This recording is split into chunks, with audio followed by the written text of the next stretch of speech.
সোমবার ভোরে ফের কলকাতায় অগ্নিকাণ্ড। কলকাতা বিমানবন্দরের কাছে যশোর রোড সংলগ্ন বাগড়ায় গাড়ির শোরুমে অগ্নিকাণ্ডের মতন ঘটনায় চাঞ্চল্য ছড়িয়ে পড়েছে এলাকায়। পরপর গাড়িতে আগুন লেগেছে, সম্পূর্ণ ভস্মীভূত অন্তত 22টি গাড়ি।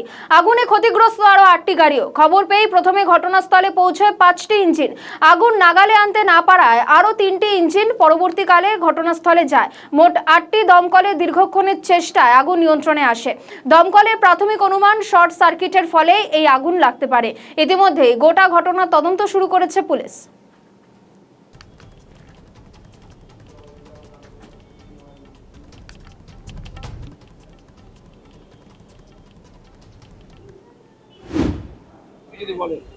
আমি ভোর 4টের সময় খবর পাই আমার বন্ধু মারফত যে সিগড়িয়ায় আগুন লেগে গেছে।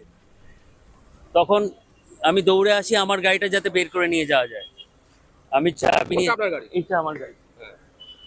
তখন এসে দেখি আমি 10 ফুট আগে মানে আসতে পারছি না, কেননা আমার গাড়িতে সামনেরটা পোর্শন আগুন লেগে গেছে। তখন ফায়ার ব্রিগেড এসে একটা গাড়ি নিয়ে ফায়ার ব্রিগেড এসেছিল। তখন ওইদিকে যেহেতু ফোর্ড বড় কোম্পানি, ওইদিকে ওরা আগুন নেভাচ্ছিল।